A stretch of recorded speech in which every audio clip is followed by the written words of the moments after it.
се да използвам микрофон, за да не разчитаме на технологиите много. Може ли още веднъж аплодисменти за Мухи и също така и за всички организатори? Аз имам голямата чест да открия целият фестивал и се оказа нещо, че няма да съм сама всъщност. С мен на нашата така сцена е и нашия така приятел, който е подарък от билкаря Емил Алмазов, който е бил първият лектор на първото издание на Здравей и здраве. И за съжаление, въпреки че не е сред нас, ще бъде с нас днеска. Се надяваме да бъде и с вас през целия ден и утрешния ден, в който да можете да чуете много неща, да се вдъхновите и се надявам да ви бъде много интересно и приятно. Така, малко за мен преди да започна. Казвам се Стилияна Тончевска-Маринова,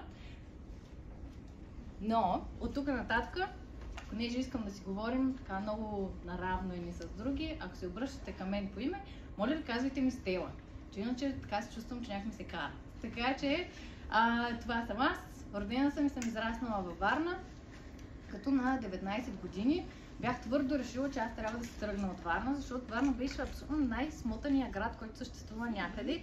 Нищо не се случваше и аз нямах никакво поле за развитие. Така че си казах, ами не, някъде трябва да отида, където нещо реално се случва. И избрах си да отида в Лондон. Там ме приеха в един много престижен университет. Аз това го разбрах малко по-късно, че е много престижен. И изучавах 3 години международни отношения. Освен, че беше много интересен град, в който много неща се случваха, за разлика от Варна, по моята така 19-годишната ми оценка.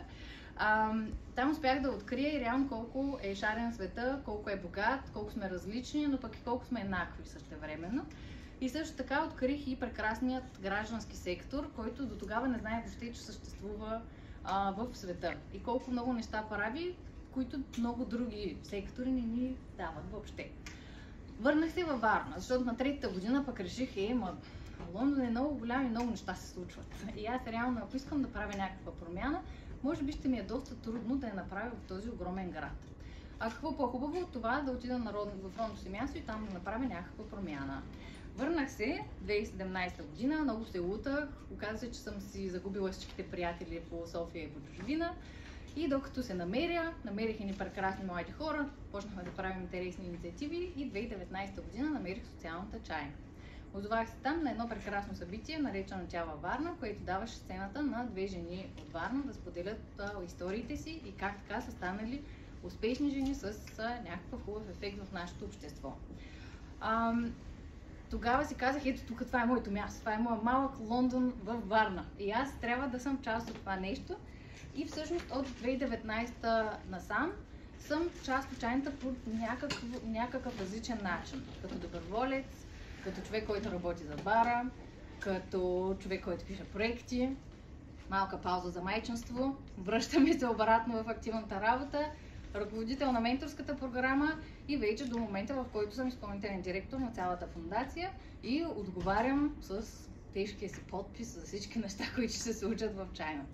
И въпреки толкова много неща, които са се случвали с мен там и които са се случвали на самата организация, имам чувство, че чайната все още не ми е показала пълния си потенциал и все още има много неща, които аз научих, които да не се случат заедно. Чайна. Много пъти казах чайна. Но какво е това чайната?